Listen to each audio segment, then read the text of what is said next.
Hello, welcome back to Gray the Gold Witch. I am doing a reading today on your inner star.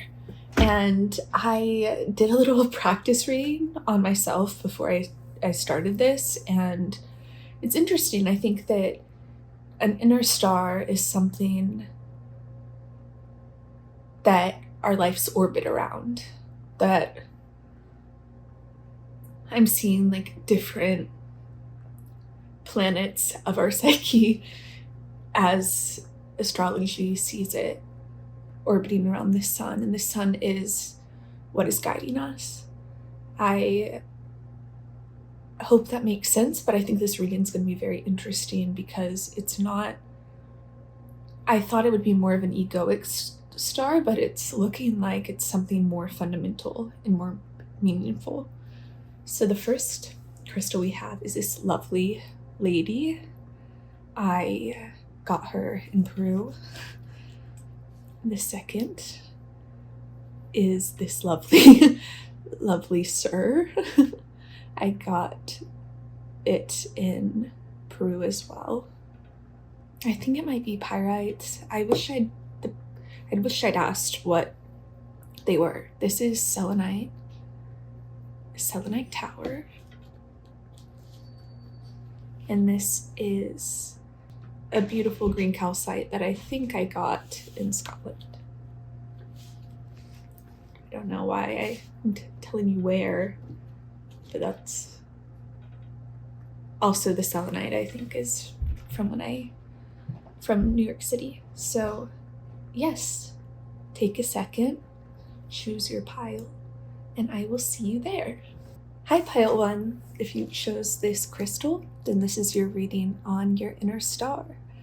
So I love this crystal for the inner star because it is a hot color. It is not as bright as a star, but feels close. So the way we're going to do this is looking at the archetype cards. I've divided them into 4 piles. And this is a hero's journey. So we're going to see what process your inner star has been in. And we'll go from there. So we have... I'm only taking 1 per pile.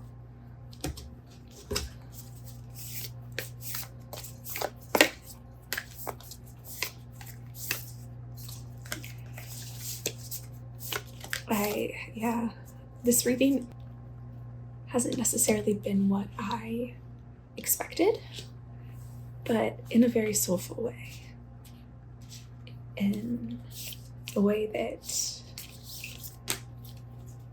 I think the inner star is really being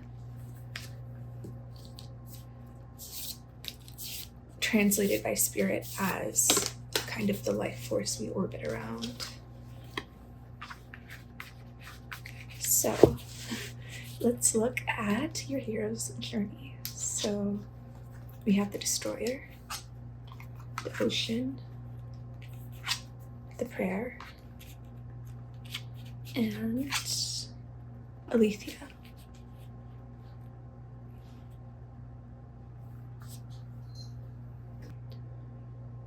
Okay, so firstly, I called your crystal a lady when in the intro, and it doesn't matter your gender identity, who you are. This crystal does give me some sort of feminine power, and I've recently been watching Golden Girls. I'd never seen it before. I love it. It's so good. You might be moving in with a friend or in with someone that you are going to have a lot of fun with. So, and this could be a pet even, or a person. Take it as it resonates. So what your star inner star is saying is that you can be whoever you want to be. The options for who you are, how you present yourself, are limitless. And I was watching this video of these girls, Cat's Eye. For some reason, they're showing up all over my feed, being asked whether they would rather be a mermaid or a fairy. And they gave their reasons, their love for the ocean, how it hasn't been fully explored, although the sky's been explored. It was funny to hear their reasons. But this is really reminding me that the choice is up to you on how you live your life, on who you are. I think I'm hearing it's limitless, and the destroyer's coming into your life. Things are being destroyed, and there are things that you want to leave your life. Things that aren't, I think they're not the highest good for you. You could be happier. You could have better things. And this could be in some way egoically hard because from an egoic perspective, things could be leaving in a way that you didn't choose. But this is spirit bringing you into this space where you get to choose next what you want to do, what you want to be, and your innermost truth. Aletheia is about the innermost truth, what we know at our core. There's been times in my life I'm thinking, so freshman year of high school, this is so embarrassing, I was on the cheerleading team at my high school, and that was during a phase where I felt like I had to be a certain kind of person to be accepted. It was, being a teenager sucks. But yeah, so I didn't know who I was. But when we had tryouts for sophomore year, I completely blanked on the tryout dance. I couldn't remember any of it. So I just stood there in front of the people judging and did a little, I don't know, just did not do the right dance. And afterwards, I inevitably didn't get on the team. But that was exactly what needed to happen for me. It was not the space for me. I was trying to be someone I wasn't. And it worked out in numerous ways that it wasn't what I was meant to do. And I could feel that when it happened, that something was leading me to something better that fit me better. And it feels like something like this could be happening, where things have shifted, but it's to bring you into alignment. Yeah, I think some really good friends are coming into your life. Maybe some relationships have kind of fizzled out. And that's okay. I mean, like I said, egoically, it could be hard. Oh, they aren't texting me. Oh, whatever. But this is spirit bringing in what is of your highest good. And things can be of your highest good to a certain point, but then it's time to be open to new things. And bringing new in is, life is a cycle of change. We don't want to be stagnant. We always want to be learning new things, exploring new things, meeting new people, experiencing different. We don't want to be stagnant, because that's not what life is about. It's about interaction, connection, kind of thinking about chemical reactions, things taking place, catalysts. It's something that I feel like society scares us of, because we have that survival mindset. And of course, that's necessary. We need to survive. But I think when we were primal humans, it was whenever something happened, like people leaving your life or something like that, it activated the nervous system because those people were in groups and they needed to fit into that group. They needed to survive within whatever clan, whatever community they were in, because it was like 100, 200 itinerant people or nomadic. They would travel, and I think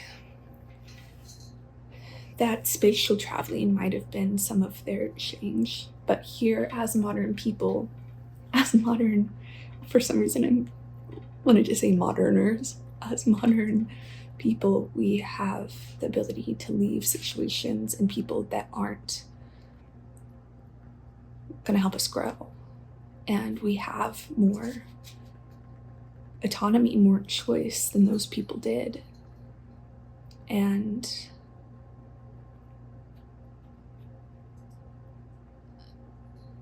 we live a more complex life now. We are able to make a lot of different choices. We have a lot more possibilities. And I think that's something that's really relevant here, as well as that doesn't change the fact that we have the fundamental basics that people had in those Neolithic, Paleolithic times.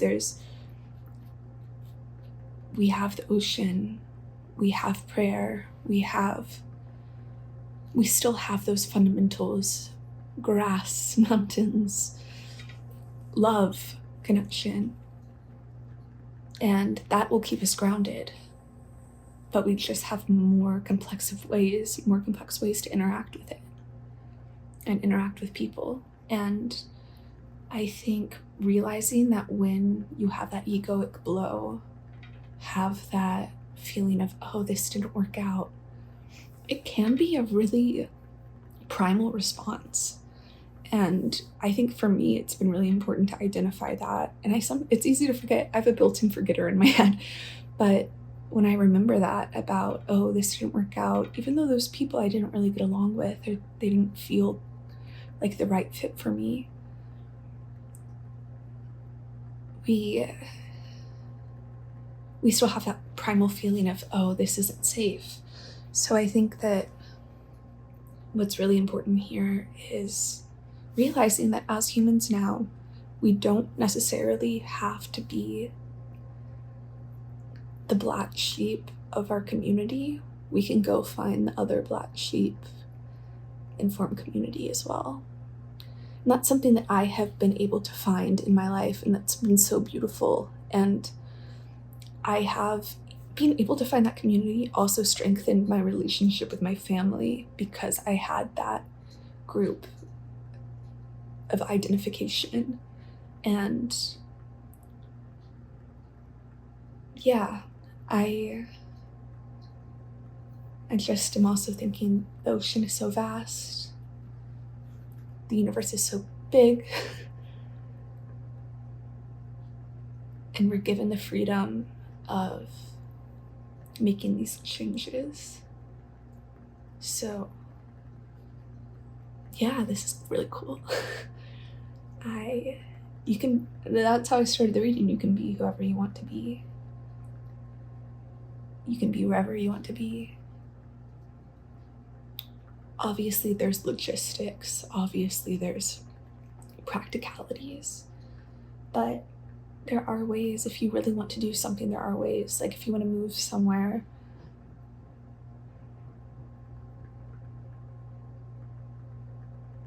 you can do it in baby steps, but find an apartment on apartments.com or roommates. Like there's always an option to save up money. And this takes time, this takes patience. But if you set your mind to it and trust in the universe, you can head that way. And I think it's really important also to realize that heading that way can sometimes not work out because the intentions were egoic. You wanted to go because of some perceived success, some perceived external outcome. And it's really important with this change, with movement, and life is to go with your gut instinct, go with that soulful pull, that like not trying to get off orbit of your inner star, out of the orbit of it. And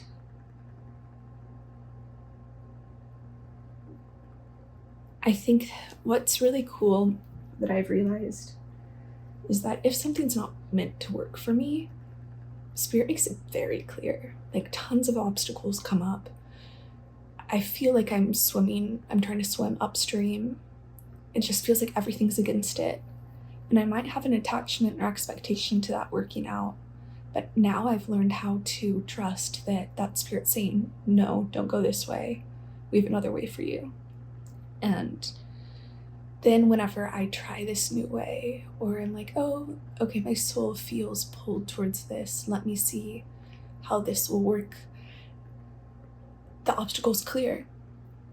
And there's still problems you have to figure out, but it's not swimming upstream, it's floating in the river.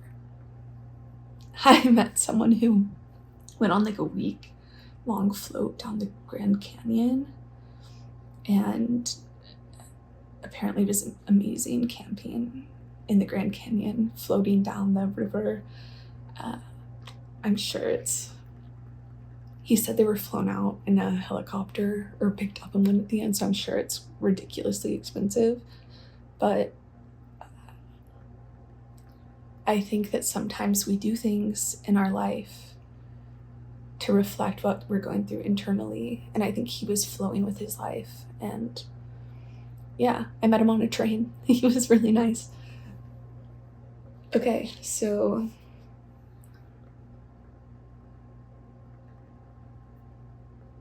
also Spirit wants you to know that you're praying even when you don't realize it. You have such a pure soul, a pure heart, that you're bringing in these things. And in your innermost truth, you know that. Yeah, I think it's important to realize when we're having primal responses, nervous system responses, when we're able to articulate that or intellectualize that and be able to tell ourselves, I am safe, I'm okay. That's so helpful. And I'm gonna start, there's a few friends that I sometimes am hard on myself about those relationships ending, but I'm safe. I have other connections. Those leaving brought something more connected, more in alignment with me in. Yeah, that's really cool. Okay, so we're gonna look at the Cosmic Visions Oracle. These are different than normal tarot cards. They have the wands.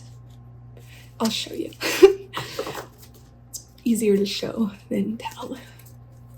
So what does Pile One's inner star have to say? 8 of Embers, 8 of Wands. Be aware of the connection and communication that's coming in for you. It's not random. There are truths that are being unveiled, and you'll know when it's an important truth because it'll hit you with significance, like this fire, that power. You'll know it's significant. So also don't try and make things that don't feel significant. So we have 7 of Trees, 7 of Lotuses, the Minder, and the Maze. Okay. The Maze has been coming out a lot for me recently. It's the Temperance card in this deck, and I love it because it's about taking these wrong turns, taking these right turns, and trusting that you're going to get where you're meant to go no matter what. And I think this visual of a maze and living life is really powerful because sometimes we make these turns that hit dead ends, and it's part of the maze of life. And it's also going through a maze is kind of us externalizing our internal world. So maybe there's things that you're doing in your life that are the externalizing, that would be, you could have more of a relationship with it if you realized or like kind of leaned more into that. I'm going to read the Minder card from this deck. It's a court card, but all of them go by different names, but they have equivalents.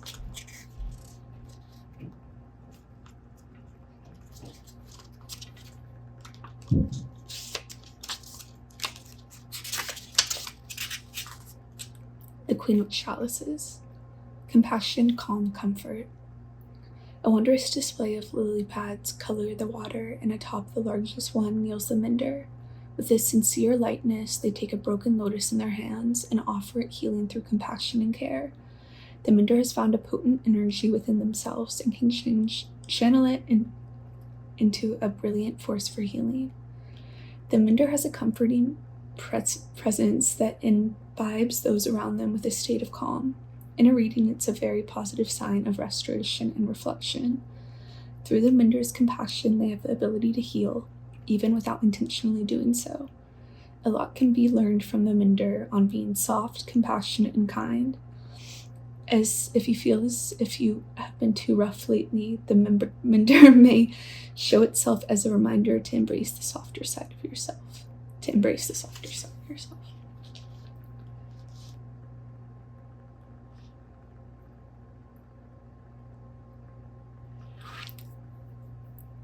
I think maybe you're being hard on yourself for hitting these dead ends.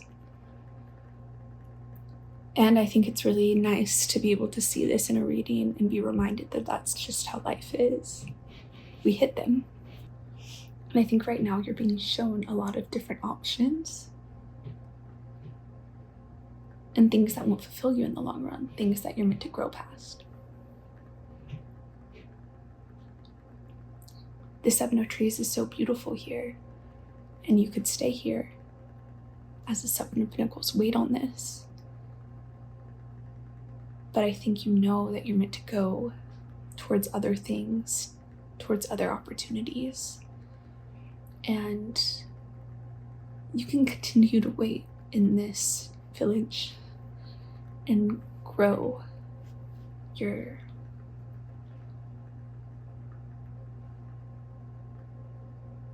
ability to see other options, see other ways you might be headed. And I do think that you're meant to be softer on yourself. That part of the reason you go through this is to mend yourself, to practice this mending, to practice this care and love.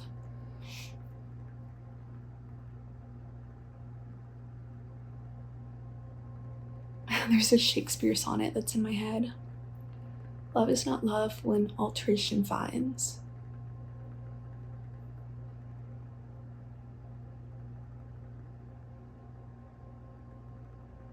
It does not bend with the remover to remove.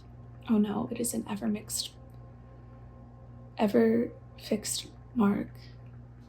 Yeah, there's something about a star in that reading too. The northern star right here, I think you're following it, you know. I love how this kind of goes upwards. You're headed up a difficult hill to where you want to go. And sometimes we get scrapes or scratches on the way, and we're meant to take a second to let ourselves heal and not hurt ourselves or be mean to ourselves for this blip in the road. Blimp? No, not blimp, blip. Yeah.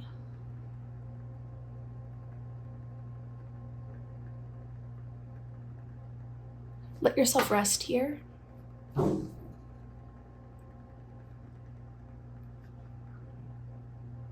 But let yourself also foresee where you're going.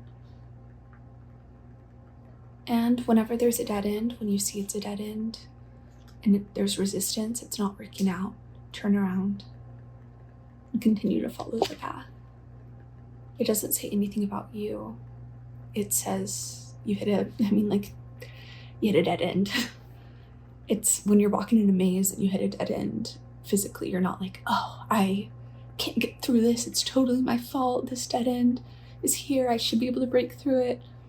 You kind of accept it's a dead end and you keep looking for the way out. And yeah, I think that's an interesting way to look at it. For final cards, we're going to look at I believe this is called the Anima Mundi cards. Or, yeah, something that Carl Jung would make. Mandala cards. We have a lot. Receive, relationships, meditation, inspired action. Oh, it's so cool. So, what's meant for you, what's coming in for you, you will receive. And you'll know when to take action. You'll feel that pull. I think meditating on things will give you clarity on whether it's inspired action that's pulling you or egoic fear. I think, well, this is cool. I think that all of this really is to bring you into harmony with the relationships and connections that ultimately fulfill you and bring your highest good.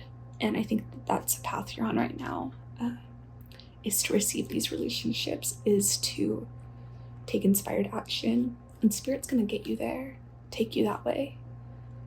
But reflecting on it, finding peace within this, and allowing it to unfold in the time it has to. Time is a hard thing. It's hard for things to go slowly, but we can make the most of them. Make the most of the waiting. And meditation, I think, calms the mind, allows it to accept the waiting more, as well as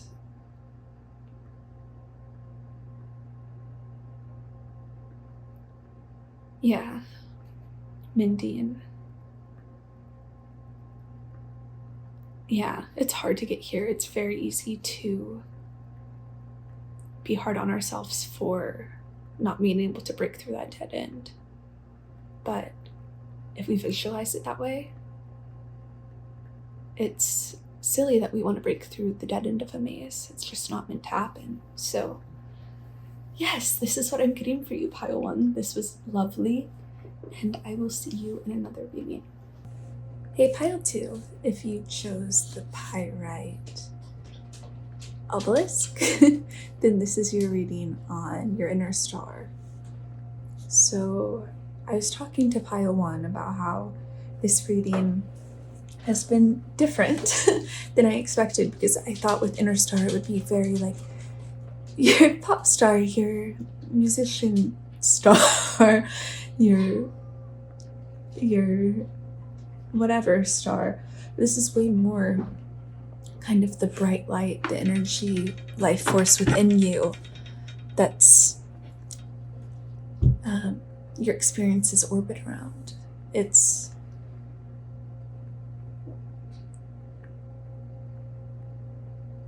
more so, I don't know, it might be interesting to see. This also could, I hadn't really thought about this, but this could have to do with your, Bobo, please stop.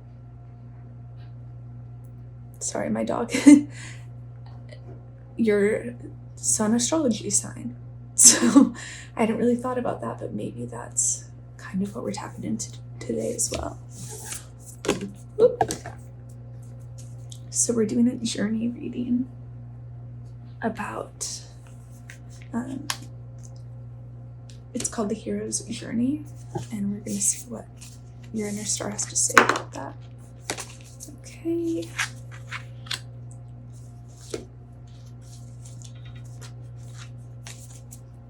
There's a song called I'm Gonna Get You Back by Taylor Swift that's playing in my head. specifically the bridge. Even with my hands tied, I'm leaving here with you.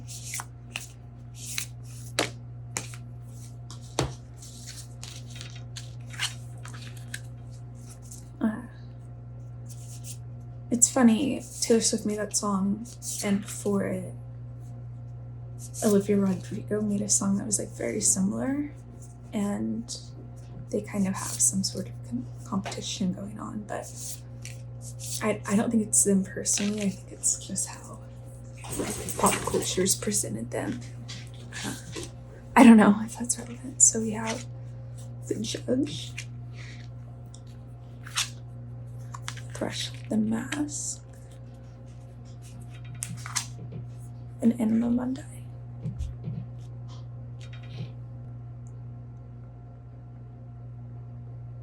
Okay, so Spirit's saying here that every experience you've had with people, this is definitely interpersonal, every experience you have with people has had some purpose, has had a reason to happen in your life.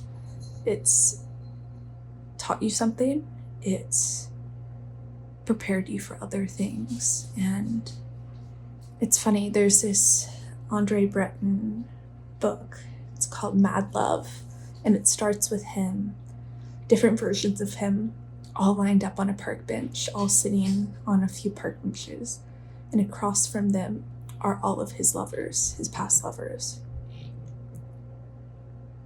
And he says if the first one, that version of me led to the second version of me, and all of these culminated and led to the fruition of another love, then all of them would have meaning. But if they were all separate, the meaning kind of disappears, because there's something about that continuation of energy, that these experiences, the hard ones, being what formative into who you are meant to be and into the experiences you're meant to have. And this is really what I'm feeling here, is that the experiences you've had have paved the way for a new experience, for new moments. And I think you see this happening. You're at a threshold moment where you get to decide what you let come in.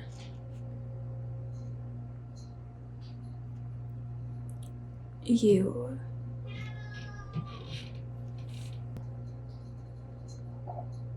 are being much more intentional about who gets through the threshold of connection with you. You know that not everything's meant to. You're this black voided space. It's the ability to discern that that isn't what is meant for you. Muna, come here.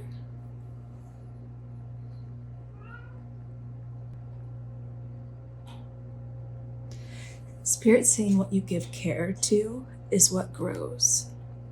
So it's important to be aware of what you're giving this love to, what you're giving this time to. The mask here,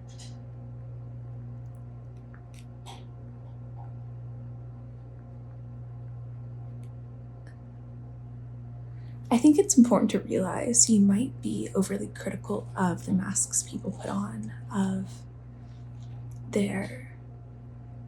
you're just waiting to see the problems in why people can't be close to you. And there's a difference between just like realizing that they are fundamentally wrong for you or fundamentally won't help your path. And there's also reasons that can be avoidant of intimacy. And Spirit's saying it's okay if you like their mask, if you like the way they present themselves lightheartedly. It's okay to use that as a form to see if that connection could broaden. I think that you definitely have the ability to know whether someone's for you or not for you in a very matter-of-fact sense.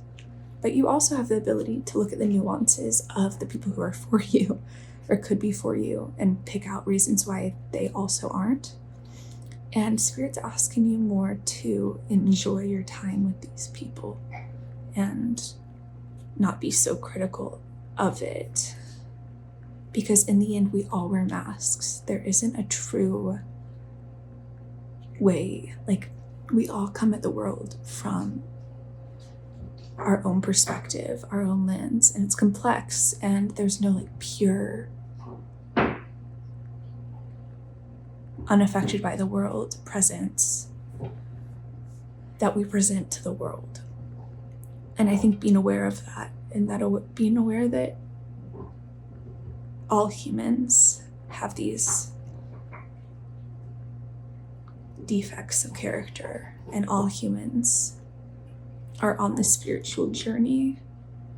I think something important to recognize is if they are also on this journey, discerning who should be in their life, discerning the next steps they should take, if their next steps have been intentional as well, and if they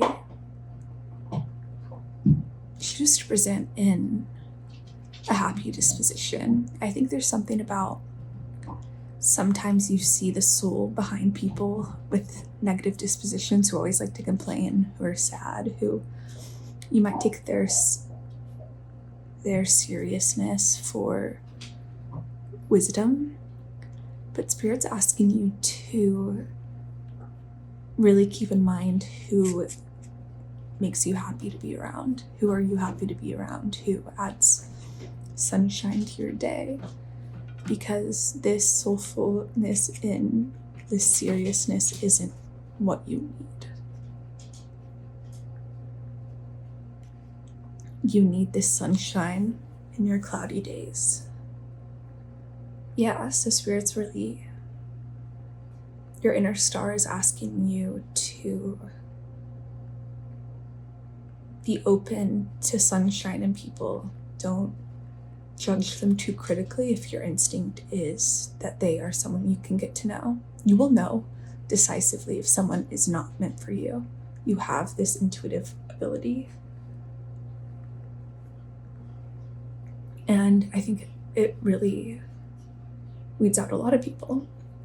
So the people that still feel connected and you can draw them in, just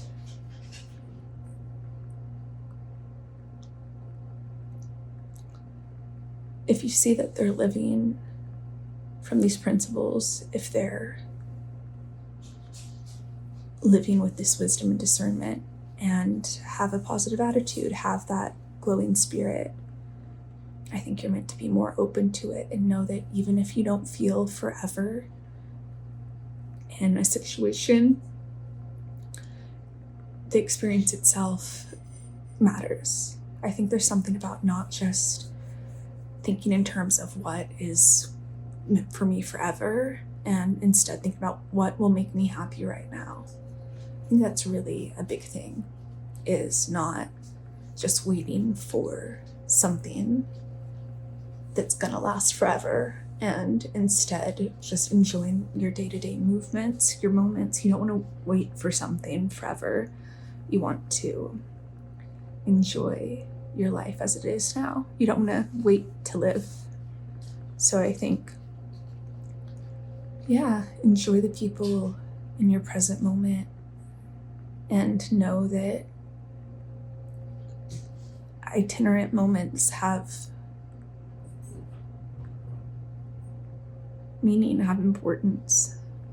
Some of the most beautiful, like romantic experiences I've had have been fleeting and have been when I was traveling, and there's something about just meeting life where life's at and not needing to attach to these moments or hold on to them, or instead just live them with that detachment. So I have 6 of Wands. I think you're really going to be in an attractive era where you are winning. I'm thinking of Charlie Sheen now. There's a documentary about him that's ridiculous. I mean, it's on Netflix, and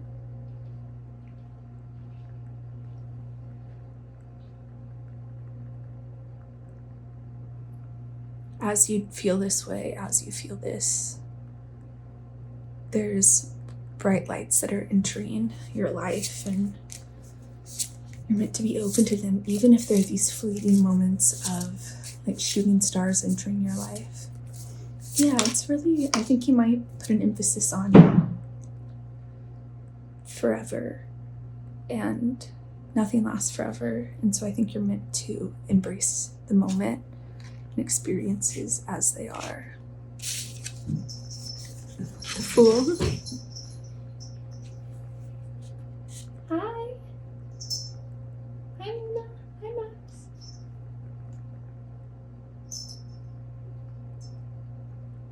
So I think there are new experiences coming in. You've had to fight off difficult people, things that were bad for you. And I think this is Spirit saying, don't invalidate that. And telling me not to invalidate that. These experiences, there have been people who've been very toxic or not good for you that you've had to fight away from. And I think recently, or even in the past few years, you've had to really protect yourself from those things. But that's how your intuition got good about recognizing who's for you and who's not. I think at that time you didn't have that intuition, that first black and white knowing. But now that you have it, you can enjoy these sparks of light and not keep fighting after you have that feeling of, oh, this person could add something. They might not be forever. They might not be someone I speak to long into the future, but they are a blessing right now. And yeah, this Fool card, this is Death is the Fool in this book, in this deck. And yeah, I see something being resurrected.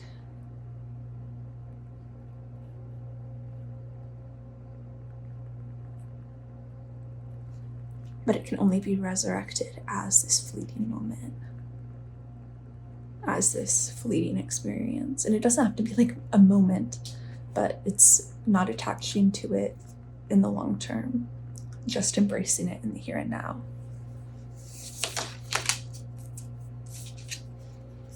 Sacrifice. Yeah, to enjoy it, you have to sacrifice it. This is Hangman. To enjoy it, you have to know that it's not yours to keep. Yeah, the High Priestess. Being able to live like this is a level of wisdom. Because you're still living intentionally, but you're living with not owning these things. Yeah. So I think you're worried about living like this and how it might hurt your mystic, these capabilities you've come into, these hard fought for discernment and understanding of who you are. And it's kind of the opposite. It's because you've prepared for this, you can live it. And you can handle experiencing things in this magical way and it not hurt. Yeah, your psychic process. I'm also seeing you're meant to roam, you're meant to experience different things, and being aware of that, being aware that you're not meant to hold anything back and nothing's meant to hold you back, I think will give you this clarity to experience more things. 10 of Pentacles. I love this card, this Tower.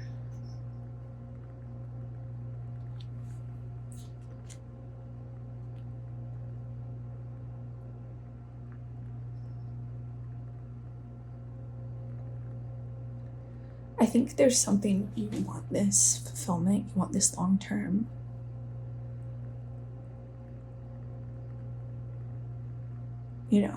Happiness, and maybe that's why you're trying to find this forever. But it's through these other experiences, through letting go, through enjoying the present moment and not waiting for it to come, that this house is built. It's not by waiting for it to be built and staring at it. It's like, you don't just watch a flower bloom or grow. You don't sit there and watch it, come up from the dirt and grow leaves and then petals. You let it grow. You trust in it. You trust it's going to turn into a flower, and you live your life as it does. And I think that this is meant to be, don't focus on some final outcome, some final ownership or something. I think that really this is a matter of everything's free, everything's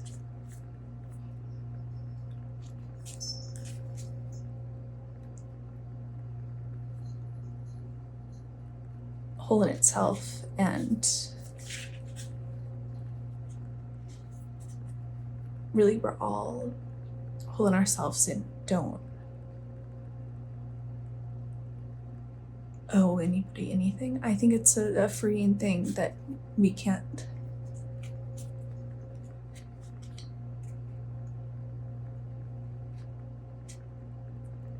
treat other people like they're ours, And I think that's something you're recognizing and being able to live it. And let's see what mandala cards we have left. Okay, that's so many. Okay. We have reflect, master your reality, awaken. It's so funny, I thought there was less, but prepare, deep breathing. Yeah, and maybe there's something about anxiety of these new experiences, and when you awaken to them, feel your best before them, master your reality. This is making feeling your best going into any situation. And that can be hyping yourself up, that can be numerous things, but doing it for yourself, feeling confident in yourself, reflecting on what didn't work, awakening to the beauty of moments rather than just the future. Yeah, and deep breathing really brings you back to the present. So I think that's really important. Yeah. This is really cool.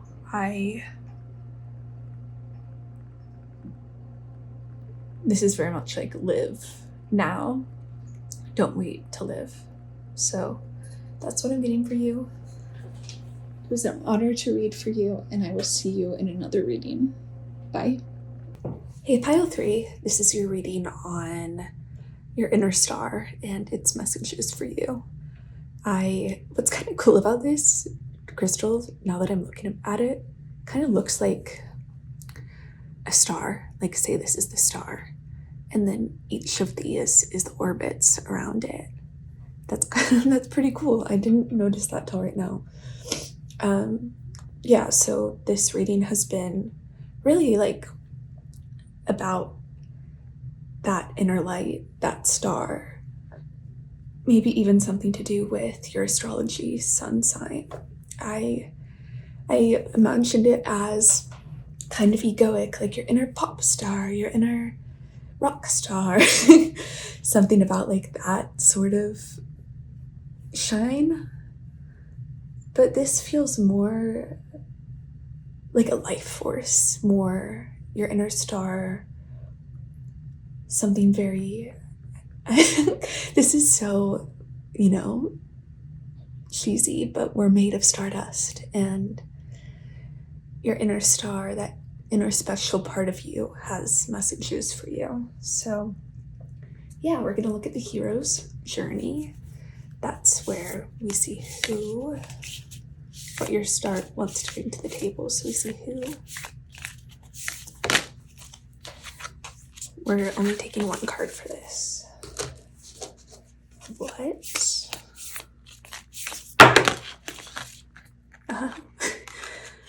I'll take that one. With what?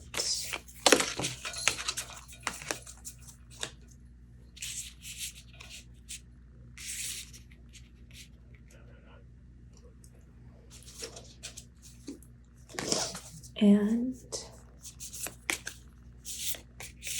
the overall spiritual lesson, I guess, is what we'll call it. Okay. So let's see. We have the shaman, the underworld, the mask, and Eros. Ooh, Eros is like sensuality, desire. So what's your inner star come to say? It's time for you to be more vocal, more out there, more expressive about your beliefs, about the person you are. I think you have the shamanic quality, you have this beautiful bright light, and you're meant to put it to use. I think there's things going on in this world that you are able to discern healing that can be given to these things. You're able to see ways in which people can feel better, people can live in a more harmonious way. And I think you're supposed to bring this to the table. I think you're meant to not be scared to share your voice. I think in the past, your voice might have been protected by spirit so that you could really figure out what you believe rather than what other people say you should believe. And this has been for a purpose, but it's time for you to really stand confidently in what you know and how you feel. And okay, so this is interesting, but I think by being true to this, true to what you feel, true to how you can help people, true to like your healing, make sure this very special, sacred part of you that not everyone has this. Not everyone has this shamanic quality of being able to heal people. It's very special in you. And healing people doesn't have to be like service work, or it doesn't have to be, it really can be how your soul wants to present itself and in what medium your soul wants to present itself. There's so many different ways you can heal or bring this energy into the world. And that's what I'm seeing is you're meant to bring this energy into the world. And the mask reminds me you're able to do it in whatever medium feels right to you.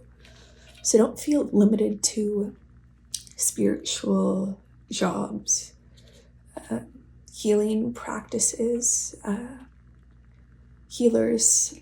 Like, I think that you'll intrinsically do that in whatever work you do. But this could be in a multitude of places and with a multitude of things. And my throat kind of feels strained. I think you're meant to speak about your beliefs more than you felt like you could. Your throat chakra wants to open up. But I'm seeing that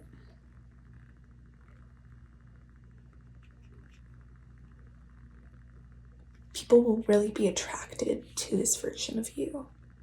And I think this is how you attract the kind of love you want in your life. The kind of love that reflects this. If you're single, I think this is fundamentally how you'll find your romantic partner, is by being open, speaking your truth with this, doing it in the way that feels right.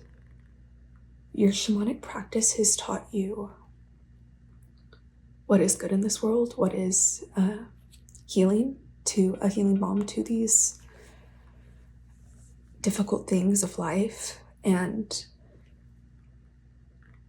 you're meant to express that in whatever form feels relevant to whoever it feels relevant to. And even this is like in everyday conversation, you're just meant to express this healing part of yourself, because maybe you do keep it locked away. And this is something fundamental of you just telling people what your wisdom, how you've learned to heal, how you've learned to live a more balanced life. And this can be exhausting, but if you really stay in this intuitive nature that has taught you all these things, you'll know when it's time. And you'll feel that passion to do it. I think this Eros energy is also just the passion in itself to speak these truths. And don't rush yourself or feel like there's some sort of time limit you're supposed to have on this, or like you need to do it. Don't rush yourself. These experiences will come in when they're meant to. And I think it's very important you celebrate this part of yourself, because I think in these negative things, this part of yourself could even be, well, I mean, I don't know why vilified's coming into my head, but really misunderstood is what it's coming down to. And you're meant to own it, not care that it's misunderstood. Because that passion is how you attract the passion in your life that isn't overtaken by these underworld traits that live in society. People caught up in values you don't have. By being honest about your values, what you believe, what comes to you, the truths you know, you'll be living in harmony with your sun, with the orbit you're meant to go down. I think your sun sign will reveal in what ways you're meant to be vocal about this.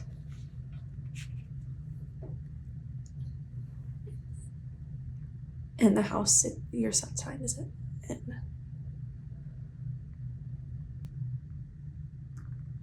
What you're meant to do right now is really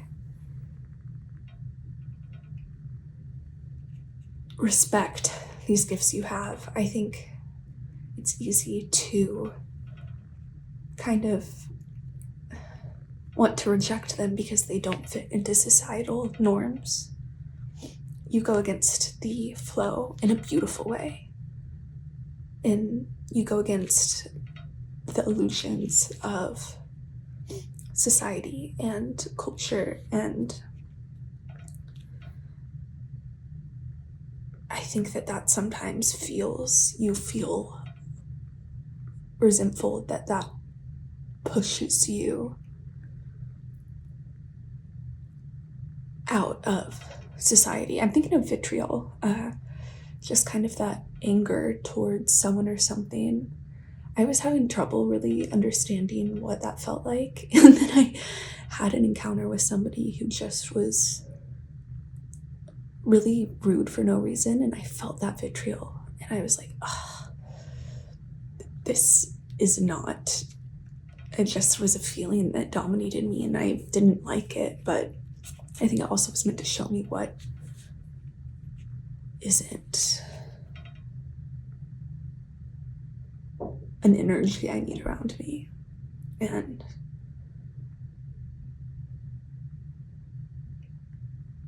this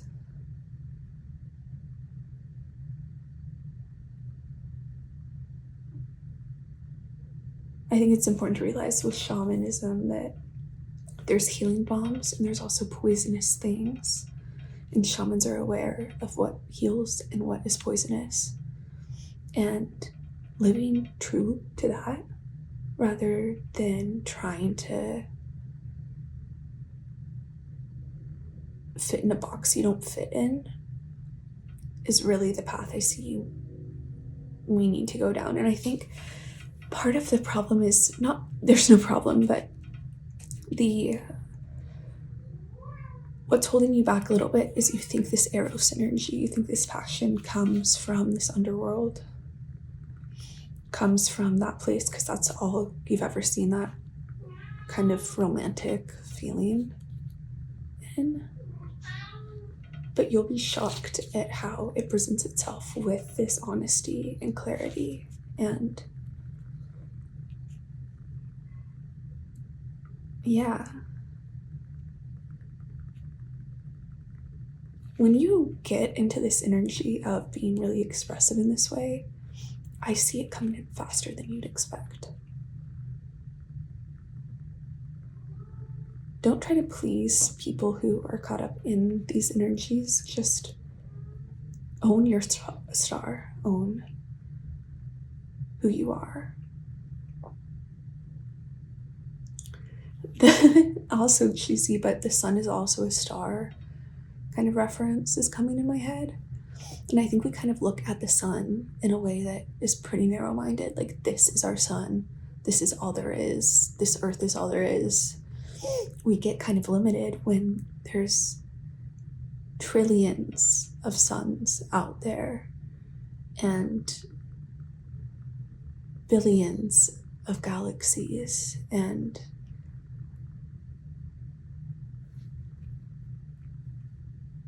we can be so limited by that view.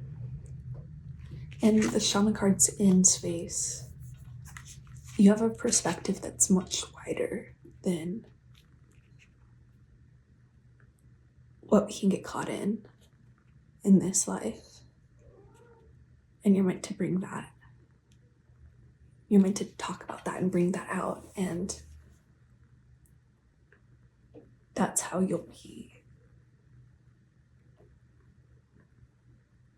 in flow.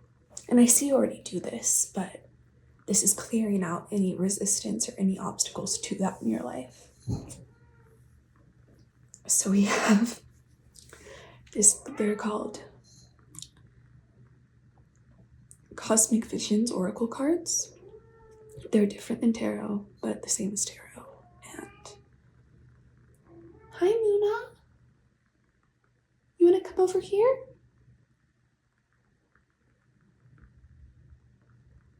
Come here, buddy.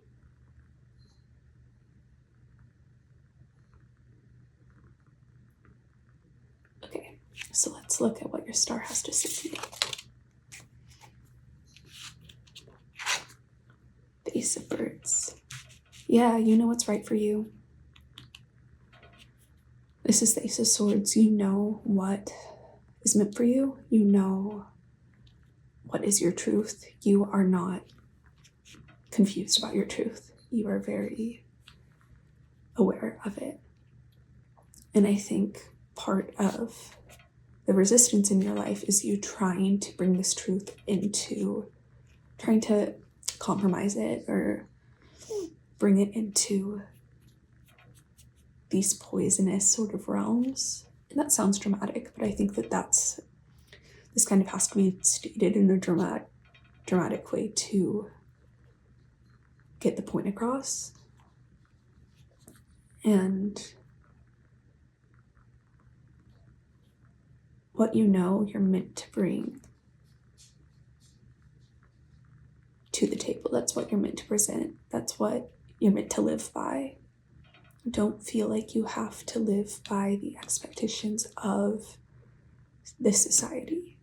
Really dig into what you're living by that really isn't your truth or doesn't align with these truths you've gained. There's something I'm being reminded of or just thinking of about success and wealth and people. There's just things that you can look at it in a different way. You can have a different perspective on, and they don't have to be defined in the way that our culture defines them. And I think you know that success in a capitalist sense isn't how you'll find your people, isn't how you're meant to speak your truth. And healing from realizing that, healing from these perspectives, listening to your truth is going to give you a lot more freedom and excitement towards how you find success and how you live out your son's vision, how you make the most of it.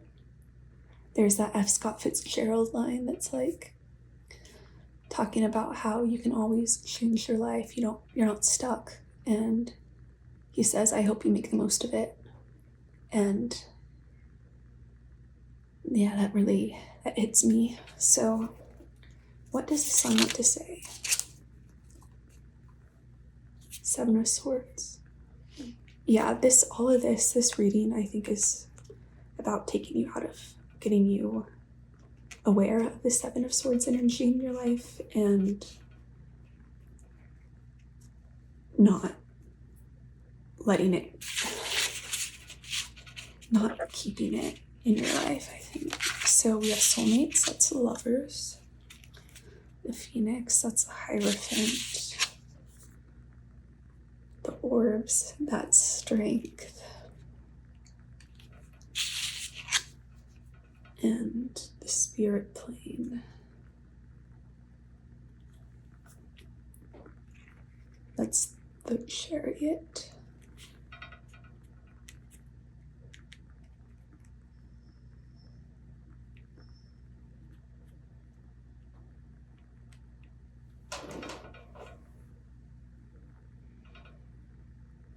Yeah, 4 major arcana coming out. That's wild. These cards I've been using them the past week, and I think they're getting to a point that they're shuffled well. So this is significant. With the Hierophant, worldly beliefs, institutional beliefs, I love that it's represented by the Phoenix, because you can reject what you've known and rise again. You don't have to stick to what you know, and I think that that's something you know, but there's still conditioning that's really difficult to get rid of in this modern world, and this is spirit nudging you to look at that. Soulmates here, it's like, yes, you'll find your soulmates once you do this. And that sounds, like an obvious way of reading this.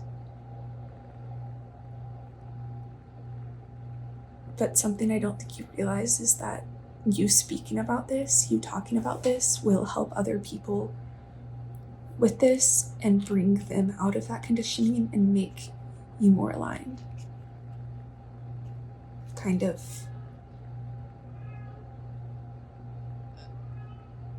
showing what that looks like. You're not alone in this. The orbs remind me of you are protected, you are working with the spirit realm. So don't feel intimidated in the sense that you're like, how do I do this? The spirit realm will guide you through this if you let it, if you ask it to. And yeah, the spirit plane, that's the Chariot. Once you're balanced, once you trust in this other plane to guide you, to lead you to these truths, to these answers, as the shaman does. That's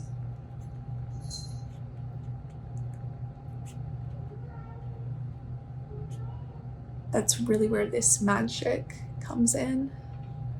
I just did a reading on incoming magic, and I don't, right now, off the top of my head, I don't know how that relates to this, but I'm just seeing this magicalness of living and of being who you are.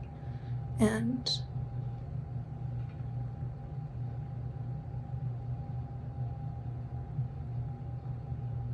this is freedom. This is living in harmony with your soul and the beauty that you can have in your life.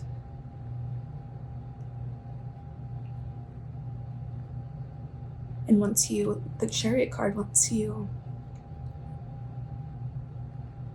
are aligned with this, once you've garnered the strength for this, you're unstoppable in what you can do, in your spiritual strength.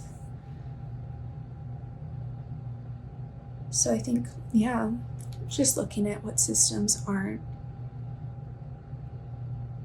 in alignment, looking at how you might still fall prey to those things. Yeah, your son really wants you to make this leap as much as you can. We're human. It's impossible to be completely enlightened in this way, because I think this is some form of enlightenment for sure. And this is where your ecstasy is. And when you are able to trust in that, you let go of fears that this conditioning brings you. So, yeah, I didn't expect this to be so. I mean, I never know what the readings are going to bring, but this is pretty cool. And, I want to ask for any advice on how to move in this direction. What does the spirit realm advise? The cosmic tree. This is the Hermit. Life map. Wheel of Fortune. Infinite path. This is ridiculous deep. Major Arcana. This is kind of like a destiny that's being brought forth here.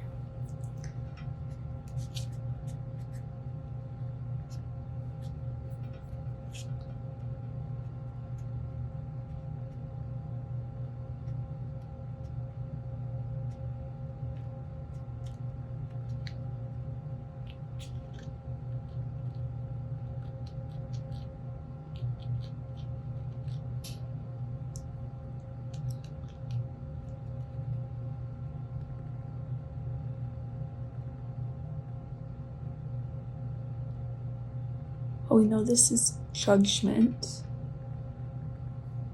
Why am I blinking? This is frustrating.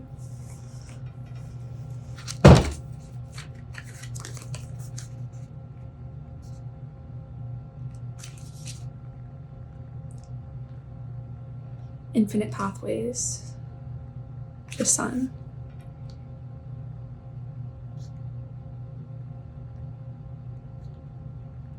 Yeah, the fact I blinked on the sun, I think maybe it's time to be super aware of what gives you the sunshine feeling, of what gives you this connectedness to the spiritual plane that makes you feel in harmony with your life map. Because there's infinite paths we can go down. There's infinite paths this universe can create. And you have a unique one that no one else has. And you don't need to fear this, because look at how much backing you have. I think you're meant to lean into this knowing that you're protected you have a blessed life path. You are going somewhere beautiful, and this cosmic tree, the tree of life, the tree that everything's born of, it's kind of the idea of the tree of the universe, kind of like the avatar tree, that spiritual nature, us connecting to that realm in physical space. That's what's so cool, is you have this opportunity to connect with spirit in the physical realm. And what a blessing, and what a cool experience, and and using that will just strengthen your physical experience. And I think learning from your physical experience strengthens the spiritual body that you are a part of. There's Rainer Rilke in Letters to a Young Poet talks about how maybe we are creating consciousness, creating kind of this spiritualness, because by experiencing what we experience, we create that wholeness of the universe's knowledge. And I think that's a really interesting perspective, and that we are helping the universe gain knowledge of itself and of its sun. And that's like very hard to even like process. It's like impossible as humans to be able to understand that in the slightest. But man, I think you're meant to be more in this feeling, more living this shamanic path, more owning it, more trusting in your connection with spirit, because it's a blessing. You have it and you're meant to use it. So to close, we have mandala cards. And this is Carl Jung. He made the mandalas. Well, maybe he discovered them. It's cool when the card came out here. I'd like to use it. Create a new path, infinite paths. We have that choice of how we live. And I think there's some things in your path that you think need to be in your path that, if you really focus on your spiritual life and what truly you value and not what you are supposed to value, you are going to be completely aligned with this cosmic destiny and you already are. It's hard to conceptualize, articulate, and conceptualize is the word I was thinking of, trying to find whenever I was talking about the universe and how we can't conceptualize at all what is going on. But Spirit's saying, if you choose this new path, which is, it's part of your destiny to choose it and to go into the unknown,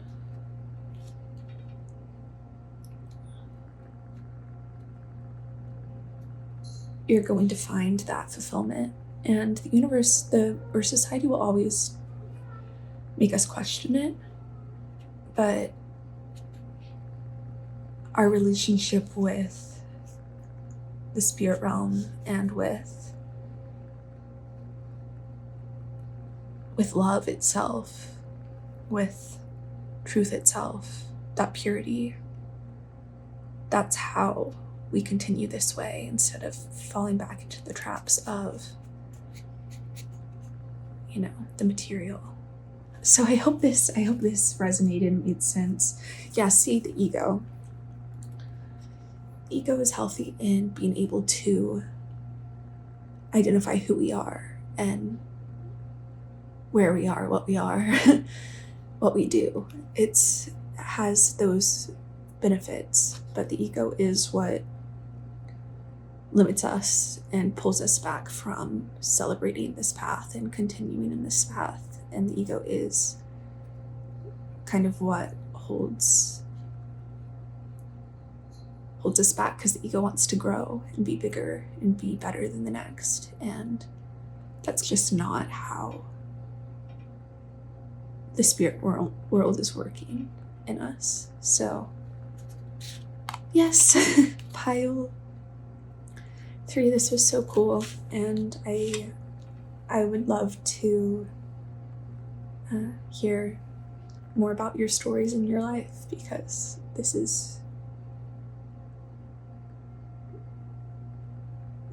really significant. So that's what I have for you. It's an honor to read for you, seriously, and I hope to see you in another reading. Bye. Hi, number 4, if you chose this beautiful green guy, this is your reading on your inner star. And a word that just came to me is completion. I think that this reading, the past piles have been very powerful, and I am feeling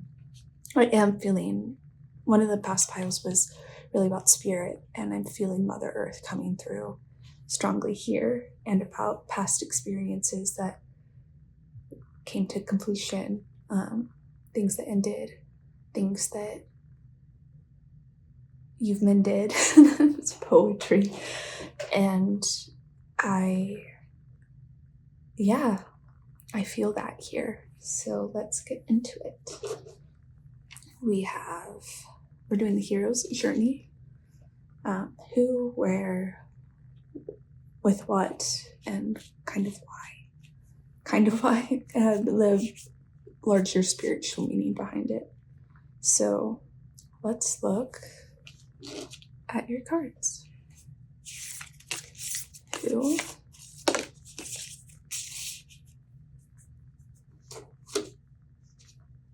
what,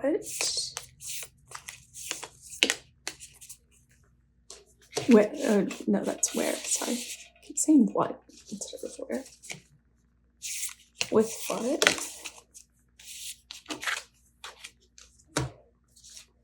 Why? Okay, let's look. Who, we have the Judge. Where, we have the Ocean. With what, we have the Riddle. And then we have Thanatos, which is death. Rebirth. Okay, this is interesting. What I'm seeing is every experience you have in your life being a drop in the water of the cup of the ocean of your life.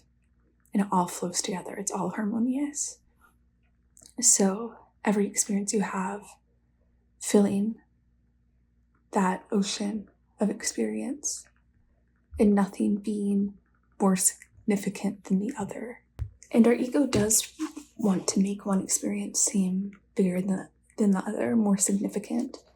And that is how our brain processes it, like a great love or winning something, or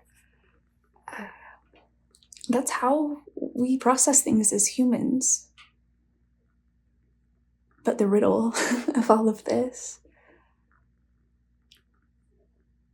is that it all matters in the same way. And when things end, this ocean remains. And this ocean never leaves. It's there amidst everything that happens on land. Wow, that's really cool. I think there's this book, you know what, it's a poem by Rudyard Kipling.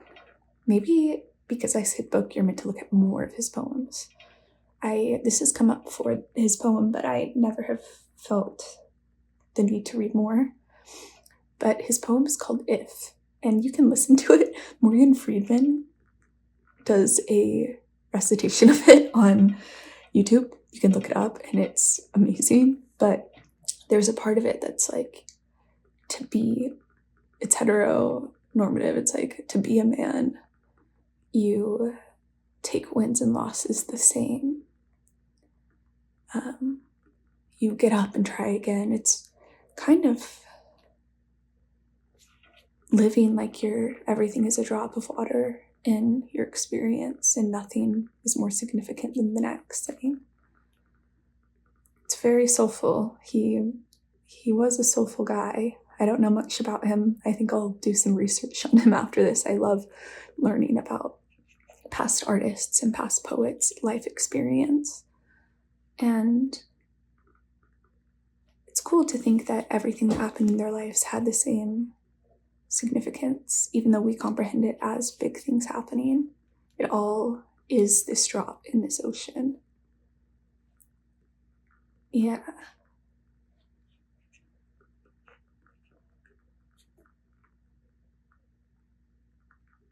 And maybe this is what we're trying to get at in poetry, what we're trying to get at in the arts, is this feeling of life, this feeling beyond the ego, of life itself being the significant thing.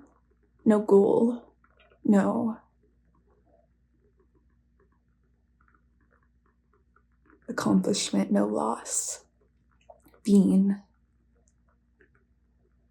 fateful in that way.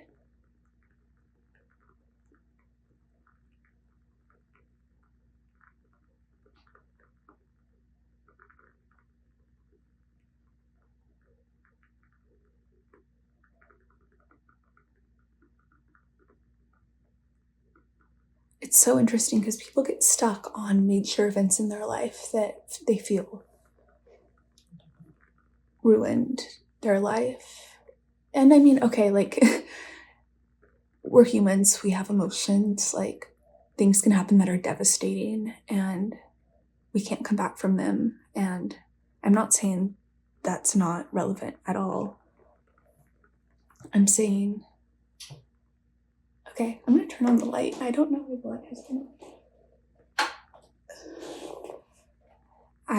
But I am saying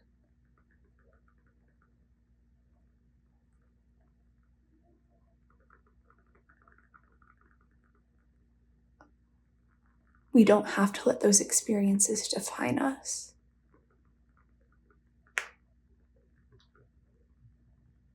And on a spiritual level, we're being taught something. This is a very, I don't want to sound insensitive with this because this is a very abstract thought, and that does not negate how freaking hard life can be and how really hard things can happen, devastating things. And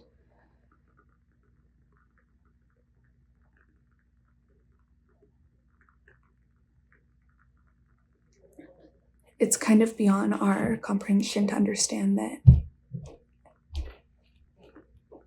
it all is this drop in this ocean. But maybe that's supposed to give us hope, because all these cards are in black and white. Pain and joy, maybe, are the black and white here. And the ocean is in color of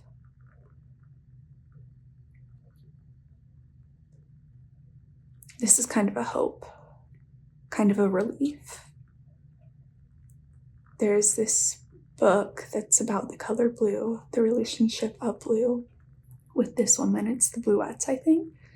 And I've been talking about how, or I've seen in past readings, how relationships with color are really significant. And I think colors can bring us these truths in an otherwise black and white thinking mentality. These colors are blessings in what we haven't been able to see.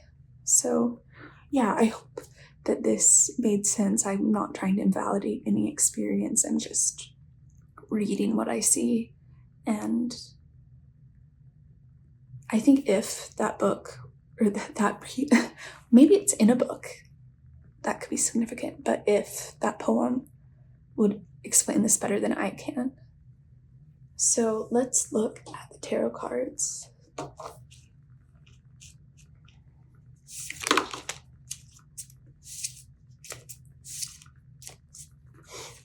So we have Commander.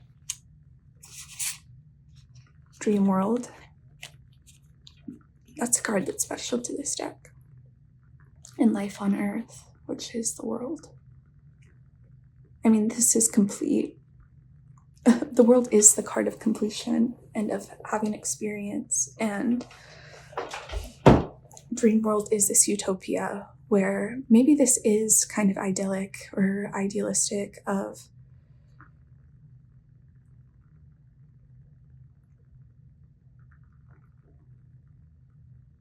us being able to process good and bad as the same. These two moons here feel like embracing dualities, not thinking in binary. And this world is thought of like it's processed in binary. That's binary code is how we have made computers and electricity, and it's 0 1 0 1 1 1 0. So that's kind of just how it is. And Spirit's saying that there's another way to look at it. And there's always another way to look at something.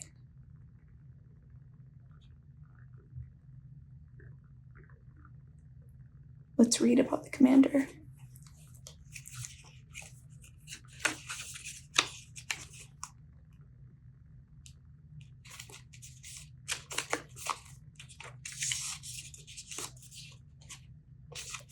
Mirror card, King of Pentacles.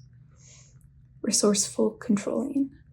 If you have pulled the Commander into a reading, you're challenging an energy of determination that will go unmatched. The Commander is resourceful and grounded, which leads them to being quite successful in matters of work and finance. Be careful not to fall into the belief that all that is important can be seen with the eyes. Be malleable, give room for your heart to speak. Okay, those last two sentences are very strong here. Not all that is important can be seen with the eye. Give room for your heart to speak. Be open to these possibilities of perceiving life in a different way. There's a freedom in this. And difficult experiences that have come to an end, beautiful experiences that have come to an end, they all serve that same purpose of drop in the ocean. So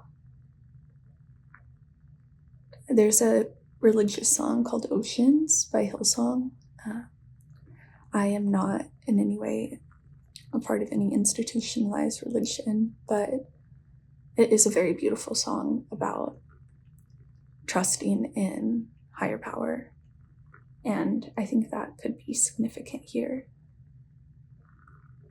For some reason, I'm really worried about offending this group, and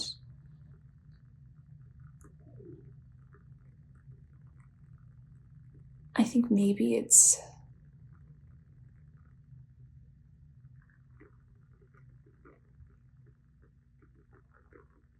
a matter of, life is very serious. What we live is very serious, but maybe taking life a little too seriously.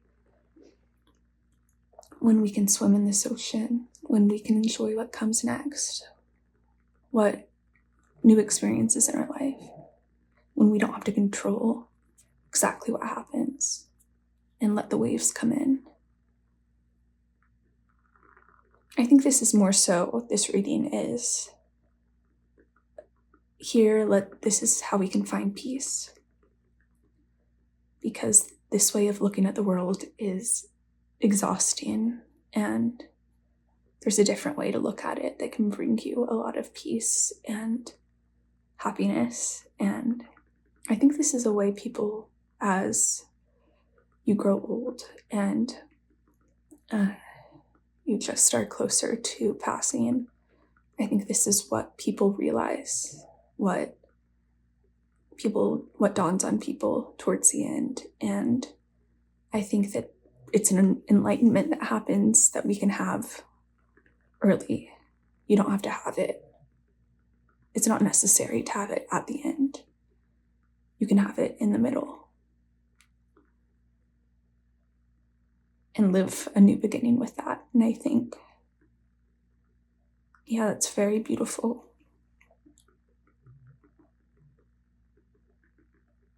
So let's look, are there any other cards?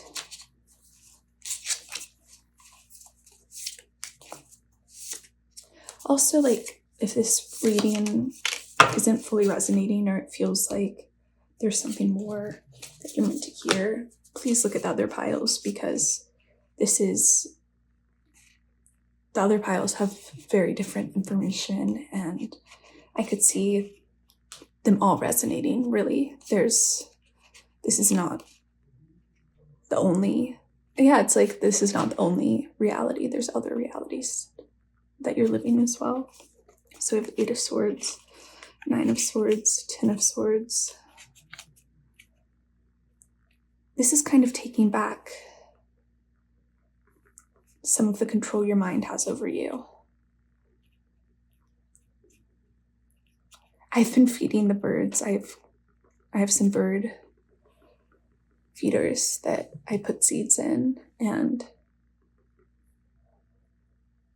it's like this person's holding an arrow. These are feasting on people. Yes, birds. Yes, there's people who hunt birds. Yes, there's birds that eat dead things. But there's also beautiful birds that come to the bird feeders. There's bird watching. There's other ways of interacting with birds, as there are other ways of interacting with life. And we have the cosmic tree and the spirit plane. If you were to know everything happening on a spiritual level, you'd find a lot more peace. I think looking too much at the physical is what causes some of this pain. And being able to realize that there's things going on that are past your comprehension, past my comprehension, past everyone's, that are bringing so much beauty to life. And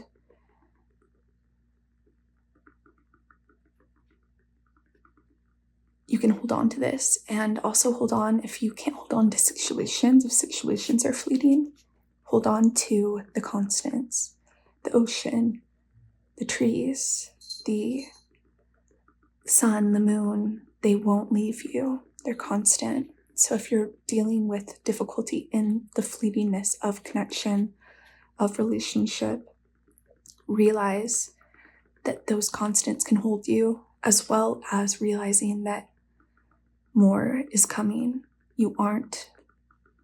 Things haven't been lost. With nothing taking their place, things are coming in as well.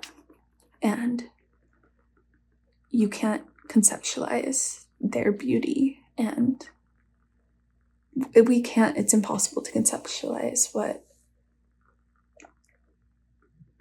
we already have and don't know we have. That's what I just heard. So yeah, let's look at the mandala cards for any last information. We have up level, path of the heart, and gratitude.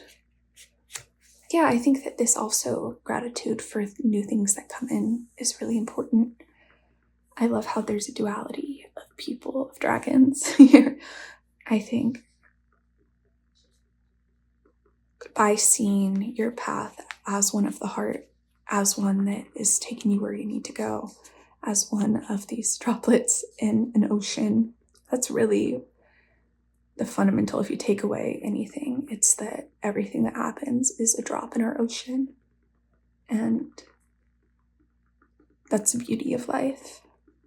And I think finding gratitude in that, finding significance in the little things, trusting that your path is headed to expand your heart, and you aren't stuck. You won't stay stuck. You'll continue to up level in life, even if you can't see even if the up leveling isn't seen with the eyes, as the commander was saying. So, yeah, I really think other piles will be significant to you too. So,